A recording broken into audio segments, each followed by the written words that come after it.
Let's show you the long tail cast on, the knitted stitch and the purl stitch. Some people start their long tail by making their first stitch by just hooking it round like that. I prefer to have a slip stitch, so I'm just going to create a slip stitch. Pop that on my needle. I've got the tail at the front and the ball at the back. So that's going to count as my first knit stitch. So let's do a knit stitch first, which I'm sure you're familiar with. Up, slide along the thumb, grab the yarn coming from the finger and pull it through. Always make sure you keep a bit of looseness in there. I tend to use my finger there to hold them apart, otherwise it could end up being too tight. Now we're going to do a purl, because I'm going to do a 2x2 rib. So it's the mirror image. You just go round to your finger and up between those two strands on your finger. Grab that yarn and pull it through. Let's try that again. Under, up, along the finger, grab the yarn from the thumb and pull that through.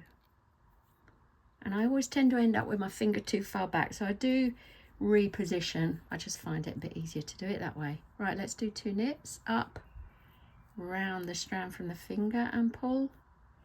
Up along the thumb, round the strand from the finger and pull. So that's our 2 knits. Now I'm going to do 2 purls. Up from the bottom, up along the finger, grab the yarn from the thumb and pull. Along the finger from the bottom, grab the yarn through and pull. You can see that these stitches are different, the purl ones. They've actually got the purl bump on the front. We'll see it a little bit better as we get going. 2 more knits under there, grab the yarn and through. Under there, grab the yarn and through. I'll do 2 more purls. Under the back yarn, up through the center, pull that. No, that didn't work very well, did it? Let's try it again. Under that yarn, grab the yarn from the thumb and pull it through. Under the back yarn, up along the finger, grab the yarn and pull it through. Knits.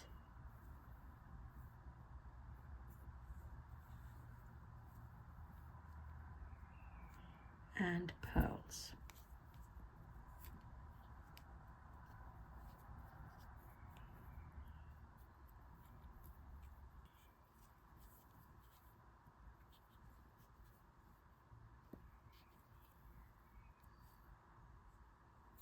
Now I'm going to keep going and cast on a few more and show you working my first row in 2x2 rib.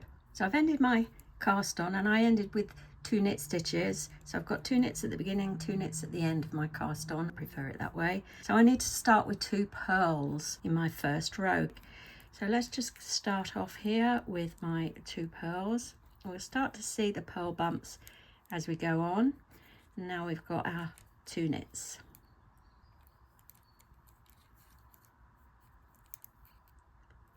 Two purls. I can already see those purl bumps at the beginning there in front of those stitches. Can you see that there?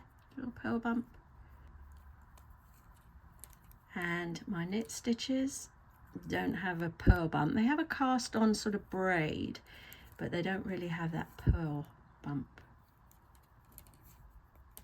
So I'll carry on and finish this row and work a few more rows, and then you can see the difference that the purl cast on makes. So I've worked a few rows now.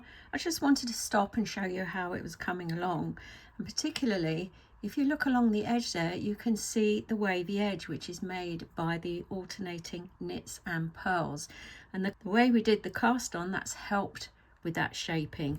And of course, long tail is nice and stretchy, so stretch it out and pull it, and it goes back. So I'm going to carry on a little bit more, cast off or bind off and get it off the needles, and then show you what it looks like. Worked a few more rows now, still looking lovely and wavy on the bottom, which is what I like to see, because that shows it got its proper rib shape. I'm now going to cast off or bind off in pattern. So I thought I'd just show you the start of that. You probably know how to do it, but let's just do it. So knit 2, pass the first stitch over. Bring your yarn to the front, purl 1, take that stitch over, purl 2, take the second stitch over again, and then go to the back and knit 1. And you notice I'm keeping this fairly loose as I'm going, so I can easily pass them over. Here onto the front.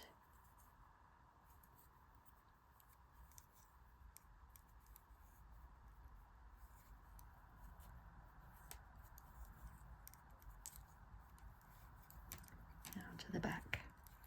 So I'm going to carry on and finish this cast off, and then we'll show you what this lovely long tail cast on looks like with pearls. Here's my little sample, and you can see the cast on edge has that lovely wavy effect as well as the cast off edge, and it's lovely and stretchy. Here I've got 2 samples. The bottom one is just using the normal long tail knit cast on, which a lot of people know and love, and this one is using the knit and the purl cast on. At first glance they don't look that different, they're both lovely and stretchy, but let's just have a closer look, shall we? So the knit cast on has these ripples along the bottom, as you can see, at the bottom of every knit stitch and every purl stitch on this one side. And then if you turn it over, it's different on the other side. It's got a purl bump at the bottom of every stitch. Now if you look at the newer version using a purl cast on, still nice and stretchy. It's not a lot of difference, but there is a distinct difference between the knit and the purl. The purl has got a distinct purl bump at the bottom, and the knits have got this sort of braiding effect, and that is the same on both sides, whereas the other one was different on each side. So not a lot of difference, but if you want to have a go, why not try the long tail purl stitch?